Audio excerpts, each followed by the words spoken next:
इस वीडियो को शुरुआत करने से पहले मैं आपसे एक सिंपल सा सवाल करना चाहूंगा। 2010 के अंदर स्टॉक मार्केट में ज्यादा लोग थे या 2021-22 के अंदर सबसे ज्यादा लोग स्टॉक मार्केट में? आप इसका जवाब कमेंट में दे सकते हैं या फिर आप अपने मन में भी इसका जवाब दे सकते हैं कि 2010 के अंदर स्टॉक मार्केट में ज्यादा लोग थे या 2021-22 के अंदर स्टॉक मार्केट में ज्यादा लोग हैं।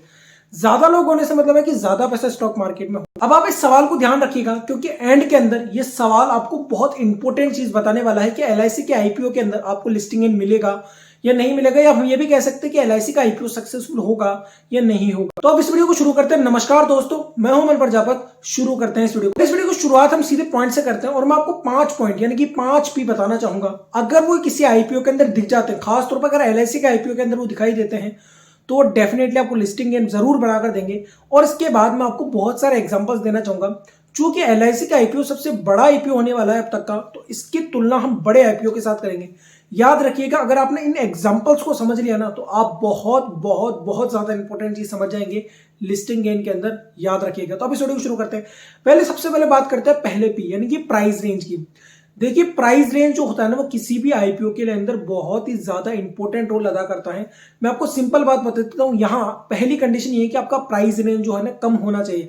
यानी कि इसका प्राइस रेंज, एलआईसी का आईपीओ का प्राइस रेंज 1500 रुपए से नीचे का होना चाहिए। अगर ऐसा हो जाता है तो इस बात की बहुत ज्यादा संभावना है कि इस आईपीओ के बढ़ने की संभावना बहुत ज्यादा होगी, यानी कि आईपीओ बहुत तेजी से बढ़ जाएगा, सब्सक्रिप्शन गेन ज्यादा होगा, और जो कि आईपीओ के लिए बहुत ही ज्यादा इंपॉर्टेंट है। सेकंड पी है पावरफुल सब्सक्रिप्शन और थर्ड पी है पावरफुल सब्सक्रिप्शन। दोनों ही पावरफुल सब्सक्रिप्शन है, लेकिन पहला है टोटल सब्सक्रिप्शन और सेकंड है रिटेल इन्वेस्टर्स का सब्सक्रिप्शन।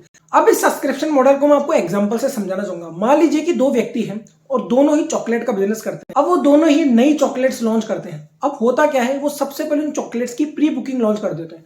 अब पहले दुकानदार के पास 100 चॉकलेट है, दूसरे दुकानदार के पास भी 100 चॉकलेट है, लेकिन पहले दुकानदार के पास जो प्री बुकिंग आई वो आई 200 लोगों की, जबकि सेकंड दुकानदार जो है उसके पास प्री बुकिंग जो आई वो आई 1000 लोगों की।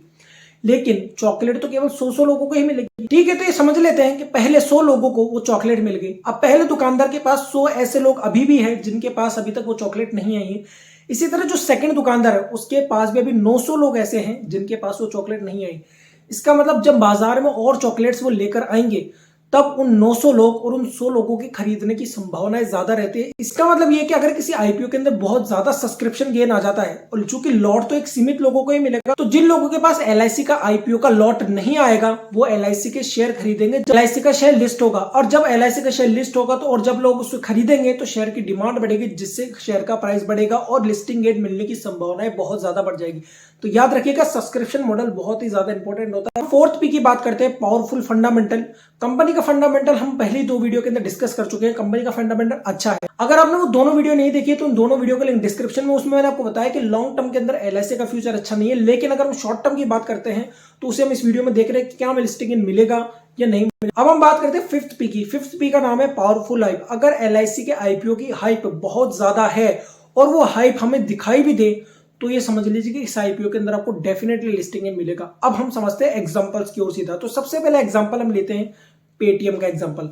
अब हम पेटीएम का एग्जांपल क्यों ले रहे हैं, इसको समझ लिया ना आपने, तो आप बहुत इंपॉर्टेंट चीज समझ जाएंगे। और जैसा कि मैंने आपको कहा था कि 2010 के अंदर ज्यादा लोग थे 2021-22 के अंदर, और आपका चुनाव डेफिनेटली 21-22 के अंदर होगा, तो इसका आंसर भी आपको एंड के अंदर जरूर मिलेगा। तो पहले हम पेटीएम की बात करते हैं। पेटीएम का जो इश्यू साइज था वो था 18,300 करोड़ का आईपीओ था, और पेटीएम का जो प्राइस रेंज था वो था 2150 रुपए। पेटीएम का लिस्टिंग गेन हुआ माइनस के 200 रुपए, यानी कि 9.30% लेस के अंदर, यानी कि 1950 रुपए पर पेटीएम का आईपीओ खुला। तो यहां तक अगर हम बात करें तो पेटीएम की जो आईपीओ का पहला पी जो प्राइस रेंज था वो बहुत ज्यादा था। जैसे कि मैंने कहा कि स्टॉक मार्केट में ऐसे बहुत सारे लोग हैं जिनके पास बहुत ही कम पैसा होता है, क्योंकि कोई भी व्यक्ति ये चाहेगा अगर उसके पास पैसा कम है तो वो ज्यादा से ज्यादा अपने पैसे को डाइवर्सिफाई करे, जिससे उसका रिस्क का लेवल कम हो। लेकिन अगर मान लीजिए अगर किसी के पास केवल 20,000 रुपए ही, अगर वो एक शेयर 2,000 रुपए के अंदर खरीदता है तो उसके 20,000 में केवल 10 शेयर आएंगे और उसका रिस्क का लेवल पूरा 100% हो जाएगा, क्योंकि वो केवल एक ही शेयर के भरोसे बैठा रहेगा। तो इसका रिस्क का लेवल तो ज्यादा होगा, ना ही वो स्टॉक का डाइवर्सिफाई कर पाएगा, जिससे वो बहुत ही ज्यादा या तो लॉस करेगा या फिर बहुत ही ज्यादा प्रॉफिट करेगा। तो ये बिल्कुल सही नहीं है किसी इन्वेस्टर के लिए। तो वो प्रेफर करता है ऐसे स्टॉक को खरीदने का जिनकी कंपनी तो ठीक हो लेकिन उनके शेयर का प्राइस कम हो। इसलिए मैंने कहा कि ज्यादातर जो आईपीओज है जिनकी प्राइस रेंज 1500 रुपए से कम होती है, उनके बढ़ने की संभावना बहुत ज्यादा होती है। तो अब हम बात कर लेते हैं पेटीएम के आईपीओ के सब्सक्रिप्शन मॉडल की। तो अगर हम देखें तो रिटेल इंडिविजुअल इन्वेस्टर यानी कि आरआईआई के द्वारा पेटीएम को 1.66 गुना टाइम सब्सक्रिप्शन मिला है। नॉन इंडिविजुअल इन्वेस्टर यानी कि आरआईआई के द्वारा 0.24 गुना और क्वालिफाइड इंस्टीट्यूशनल बायर्स के द्वारा 2.79 गुना। अगर हम पेटीएम का टोटल सब्सक्रिप्शन गेन देखें तो पेटीएम का टोटल सब्सक्रिप्शन गेन है 1.89 टाइम्स, जो कि बहुत ही ज्यादा कम है। जबकि पेटीएम का आईपीओ 2021 के अंदर आया था। अब आप समझ सकते हैं मैंने ऐसा क्यों कहा था कि 2010 के अंदर ज्यादा लोग थे या 2021 के। तो यहां से आप ये चीज तो समझ गए कि 2021 की बात मैंने क्यों कही थी, लेकिन मैंने 2010 की बात क्यों कही थी, इसे हम दूसरे एग्जांपल से समझेंगे, जो कि मैं थोड़ी देर में आपको बताने वाला हूं। लेकिन अगर हम यहां तक इस चीज को समझे तो हम देखेंगे इसका सेकंड पी यानी कि सब्सक्रिप्शन गेन, थर्ड पी यानी कि subscription gain, total subscription gain और रिटेल इन्वेस्टर का सब्सक्रिप्शन गेन दोनों ही बहुत ही ज्यादा कम है, जो कि नेगेटिव है इसके लिए। अब हम फोर्थ की भी की बात करें, पावरफुल फंडामेंटल, तो हम जानते हैं कि पेटीएम का फंडामेंटल मजबूत नहीं है, मजबूत कंपनी नहीं। और पांचों पी कंपनी की हाइप तो थी, लेकिन वो हाइप दिखाई नहीं दे रही थी। हाइप दिखाई देने का मतलब क्या? हाइप दिखाई देना किसी भी आईपीओ के अंदर बहुत ही ज्यादा इंपॉर्टेंट। देखिए, कोई हाइप बन रही है किसी चीज के द्वारा, यूट्यूब के द्वारा लोग उसके बारे में बहुत ज्यादा बात कर रहे हैं, ठीक है, लेकिन अगर वो हाइप दिखाई भी दे अगर हमें आईपीओ के अंदर, तो वो बहुत ही ज्यादा इंपॉर्टेंट है। अब ये हाइप कैसे दिखाई देती है, देखिए, मान लीजिए कि किसी आईपीओ की बहुत ज्यादा हाइप क्रिएट की जा रही है, तो आप देखिए उसका पहले दिन का सब्सक्रिप्शन गेन कितना है। अगर उसका सब्सक्रिप्शन गेन दूसरे दिन ज्यादा है पहले दिन की तुलना में, और लोग और ज्यादा बात कर रहे हैं उस आईपीओ के बारे में पहले दिन से दूसरे दिन में, तो आप ये मान के चलिएगा उस आईपीओ के अंदर आपको लिस्टिंग मिलने की संभावना और ज्यादा बढ़ जाती है। और सबसे इंपॉर्टेंट, कोई भी आईपीओ अगर पहले 2 दिन के अंदर ही वो 2 गुना से ज्यादा सब्सक्रिप्शन हो जाता है, तो इस बात की बहुत ज्यादा संभावना बढ़ जाती है कि तीसरे दिन तक वो आईपीओ 5 गुना से ज्यादा बार सब्सक्राइब हो सकता है, जिससे उस आईपीओ में लिस्टिंग डेट बढ़ने की संभावनाएं बहुत ज्यादा बढ़ जाती है। लेकिन याद रहे, केवल एक पी के सही होने से काम नहीं होगा, पांचों के पांचों पी बिल्कुल सही होने चाहिए, तभी आपको इन्वेस्ट करना है। चलिए हम आपको एक और एग्जांपल को लेकर चलता हूं, और उस एग्जांपल का नाम है अडानी विलमार। अडानी विलमार का जो इश्यू साइज था वो था 230 करोड़ रुपए, और अडानी विलमार के आईपीओ का जो प्राइस रेंज था वो तो 230 रुपए, लिस्टिंग गेन हुआ इसको 227 रुपए, यानी कि माइनस के 3 रुपए लेस में आकर खुला। और अगर हम बात करें इसके सब्सक्रिप्शन मॉडल की, तो आरआईआई, एनआईआई, क्यूआईबी और एम्प्लॉय के द्वारा ये सब्सक्रिप्शन गेन अच्छा खासा मिला है। उसका अगर हम इस आईपीओ के टोटल सब्सक्रिप्शन गेन की बात करें तो 17.37 टाइम बार और सब्सक्रिप्शन हुआ ही आईपीओ, जो कि बहुत ही ज्यादा इंपॉर्टेंट। अगर हम पहली स्थिति की बात करें तो उसका प्राइस रेंज जो कि था 230 रुपए, बिल्कुल सही था, प्राइस रेंज कम है। सेकंड इसका पी, टोटल सब्सक्रिप्शन गेन भी अच्छा है 17 गुना। अगर हम इसके रिटेल इन्वेस्टर के सब्सक्रिप्शन गेन की बात करें तो वो भी बहुत ही ज्यादा अच्छा है। अगर हम इसके चौथे पी की बात करें तो कंपनी का फंडामेंटल भी बहुत इंपॉर्टेंट है और मजबूत फंडामेंटल था। और अगर हम इसके पांचवें पी की बात करें तो कंपनी की हाइप भी बहुत ज्यादा क्रिएट हुई, और वो हाइप हमें दिखाई भी दे रही है, जिसका स्क्रीनशॉट आप देख सकते हैं पहले और दूसरे दिन का इसका सब्सक्रिप्शन गेन। और इसके लास्ट डे का जो सब्सक्रिप्शन गेन है वो भी आप देख सकते हैं कि एंड के अंदर जो आखिरी दिन होता है उसके अंदर किसी भी आईपीओ का सब्सक्रिप्शन गेन सबसे ज्यादा होता है। इसलिए मैंने कहा अगर कोई भी आईपीओ पहले ही 2 दिन के अंदर 2 गुना से ज्यादा बार सब्सक्रिप्शन हो चुका है, 2 या 2 से ज्यादा बार, तो उसकी संभावना बहुत ज्यादा बढ़ जाती है कि वो और ज्यादा सब्सक्राइब होगा। अब हम बात कर लेते हैं 2010 की। अगर आप इस चीज को समझ गए जिसका एग्जांपल की मैं बात करने वाला हूं, तो आप बिल्कुल डिटेल में पहुंच जाएंगे उस बारीकी के, जहां आप समझ पाएंगे कि एलआईसी का आईपीओ हमें लिस्टिंग गेन देगा या नहीं देगा। तो उसकी बात करते हैं 2010 के अंदर जो आईपीओ आया था वो आया था कोल इंडिया का आईपीओ, जो कि पेटीएम के बाद दूसरा सबसे बड़ा आईपीओ था, और उस आईपीओ का साइज था 15,199.44 करोड़ रुपए। और इस आईपीओ का जो प्राइस रेंज था वो था 245 रुपए। इस आईपीओ का लिस्टिंग प्राइस था 291 रुपए, यानी कि बढ़कर ये आईपीओ हुआ था। अगर इसकी सब्सक्रिप्शन गेन की बात करें तो आरआईआई के द्वारा 2.31%, इसके अलावा एनआईबी, क्यूआईबी और एम्प्लॉय के द्वारा भी ये बहुत ही अच्छा खासा सब्सक्रिप्शन गेन इस आईपीओ को मिला है। अगर हम कोल इंडिया के आईपीओ का टोटल सब्सक्रिप्शन गेन की बात करें तो 15.28 टाइम्स बार ओवर सब्सक्राइब हुआ है, जो कि बहुत ही ज्यादा अच्छा आईपीओ है।